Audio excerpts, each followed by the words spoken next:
2 Decembers ago, I was at the Football Coaches Association Recruiting Fair, which if you haven't been there, it's a phenomenal event. I believe, hell, I saw Paige out this December. He had to set up in the hall because we were full in the banquet room. It's a great event.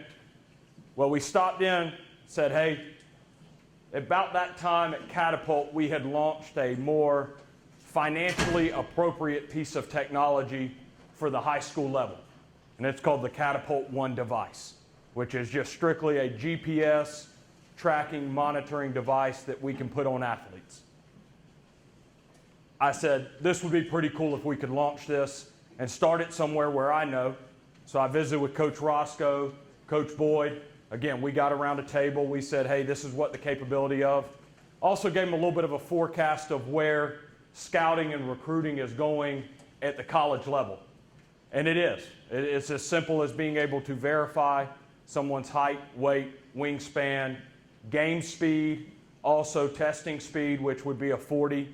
Game speed is really what our device can capture.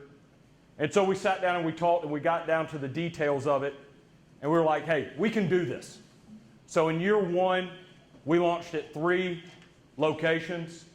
Coach Rafferty, he's back there in the back. He hosted us at Somerville High School. Coach Boyd, he hosted us at York. And then we also were at River Bluff there in Lexington. And we held those 3 events. We had no idea what this was going to entail. The first year, we had 725 at that point in time rising seniors, which was 2023s and 2024s, come through those 3 locations. We did 2 sessions. We did a rising senior session in the morning, and then we did a rising junior session in the afternoon. And I'll pause right there. If there's anybody in the state of North Carolina that would like to attempt to get me in with the Football Coaches Association and start organizing one of these for the next cycle, go ahead and tell them Catapult says yes. No questions asked. We'll make sure we can get it worked out schedule-wise, but please go ahead and tell them that Catapult says yes, and I'll be glad. We've donated everything. We do not get a dime from these events. Roughly about 150 of these pods is about $28,000 if you were to buy them just straight retail. But we donate everything. We don't collect a dime from the athlete, and we don't collect a dime for these events from the high school programs. Everything that we charged with the Football Coaches Association was to pretty much cover the bare bones of the coaching staff that helped, and also insurance purposes, being that we do live in a world of litigation. So that was the big thing there. And I believe Coach Roscoe, I'm not even 100%, I believe we started off and it cost each athlete $25. Does that sound about right? So we started off and it cost each athlete $25. They get a great free t-shirt. It's a high-class t-shirt that the Football Coaches Association brought a company in, and they got a great free t-shirt, or $25 t-shirt, I guess, along with the ability to test out with the technology, get measurements verified. And then what I do is I then turn around, I take that information, and I send it. If you had an athlete that attended, I send you a Catapult report. It's a nice little 8x11 sheet of paper for each athlete that you have attended, and I just hand it over to you. You can make as many copies as you want, use it in their recruiting. Again, this is to benefit the coaches and the student athletes, and that's what we were trying to launch and create that stage for. But I digress there. We had 25 kids at those 3 locations in the first year. We decided we were going to change it up, and we added a 4th location in year 2, which we just wrapped up 2 weeks ago. There, we went back to Coach Boyd at York. We also did one at Westside and Anderson. We figured, anybody who's coached in the PD and all that knows it's kind of its own entity within itself. So we took one to the PD and was with Coach Jennerette at West Florence. We were supposed to go back to Coach Rafferty, but we obviously didn't own a calendar, and we didn't realize that the Bridge Run and the Flowertown Festival was all in the same weekend that we were trying to do one at Somerville High School. So we moved it right up 26, and we had it at Woodland High School and ran those 4 events. Our goal was to bring 1,000 athletes through this event to help get them verified and and really help out the Coaches Association and everything. And what we did is we actually had 941 kids who wore the vest and got all the metrics done. Some kids who weren't healthy enough just showed up. They got their height, weight, wingspan taken care of, which is nice when coaches come in. Because one thing I do want to help with the coaches is that when, Coach X, Y, or Z from whatever institution comes through here, I'm willing to put my name on these numbers. So every report you have, it says who's verified it. Well, it's not Coach so-and-so at my high school measured his height. It's JP Gunter. And excuse my language, I can't tell you how many times I got called asshole because nobody else measured height at these events except myself. I mean, I had kids wanting to fight me over 1/4 of an inch.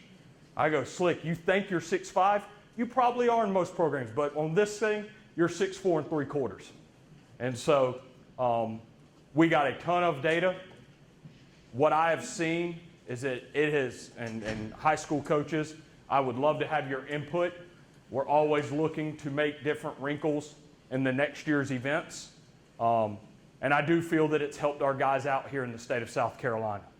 Because, I mean, we know there's going to be traffic through certain areas of South Carolina because it's a highly populated area. You go into Greenville, Spartanburg, I believe Spartanburg County has 16 high schools, Greenville County has 19.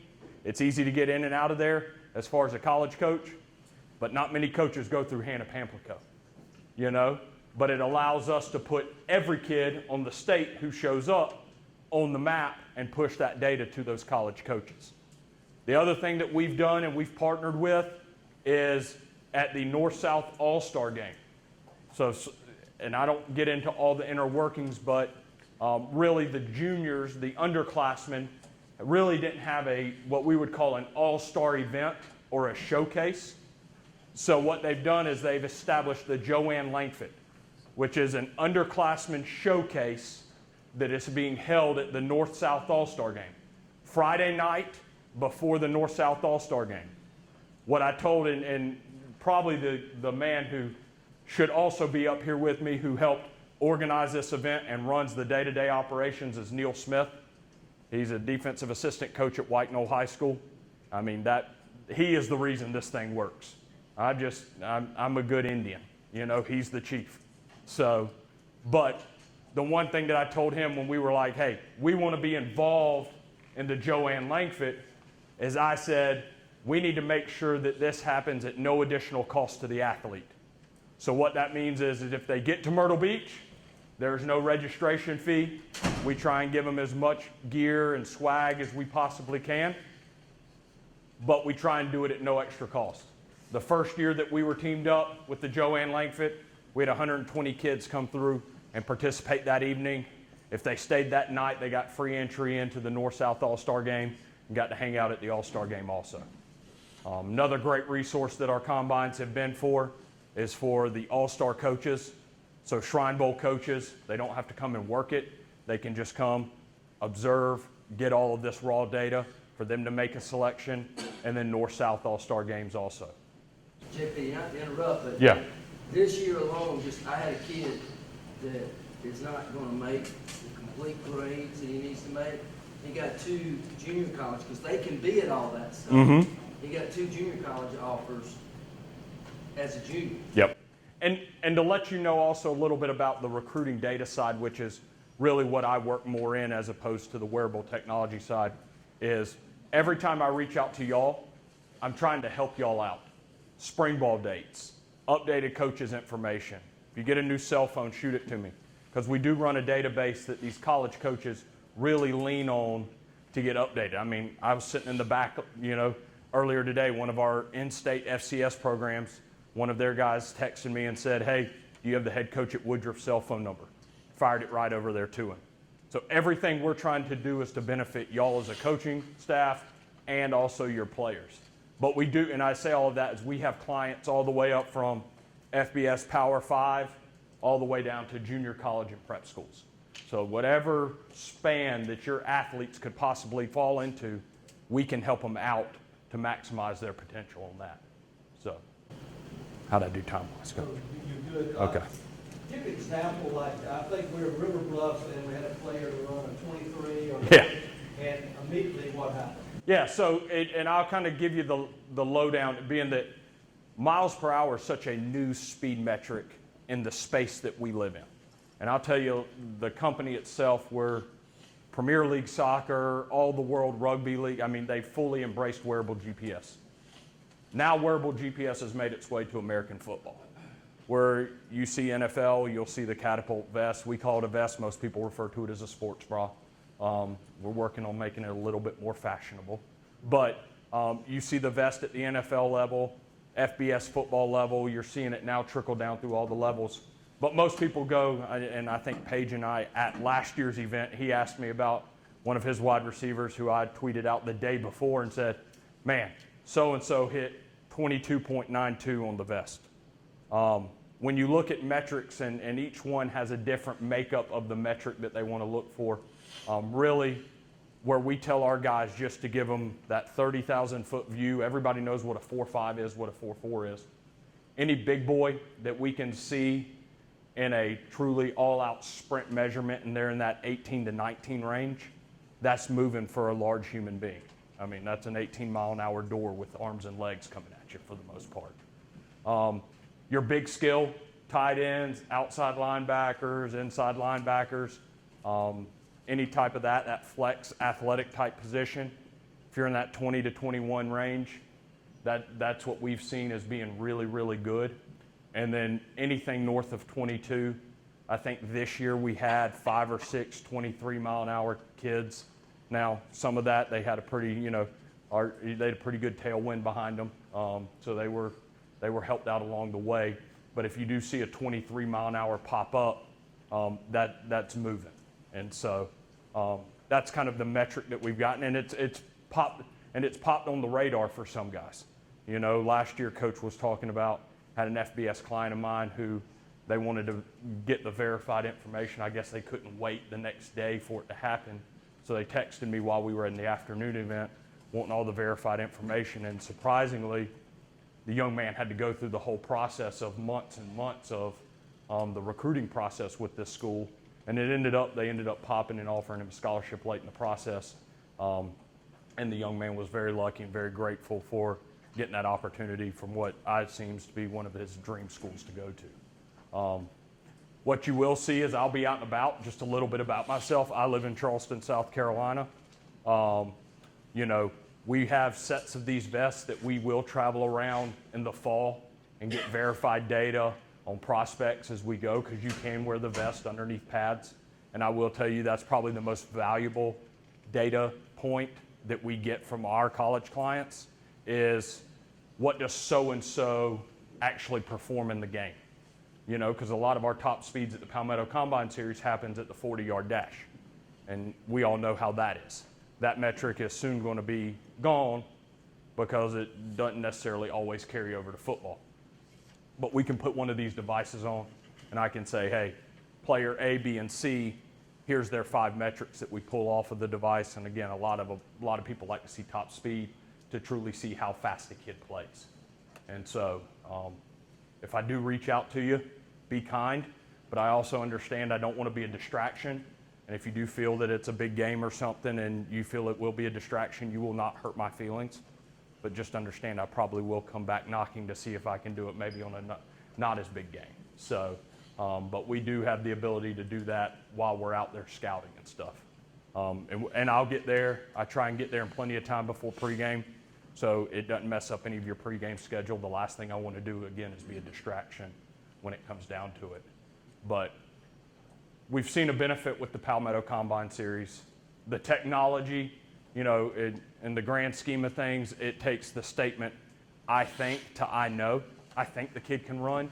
I know the kid can run now, because now you've got metrics of, there's some kids here in the state of South Carolina that's probably got 5 different reports.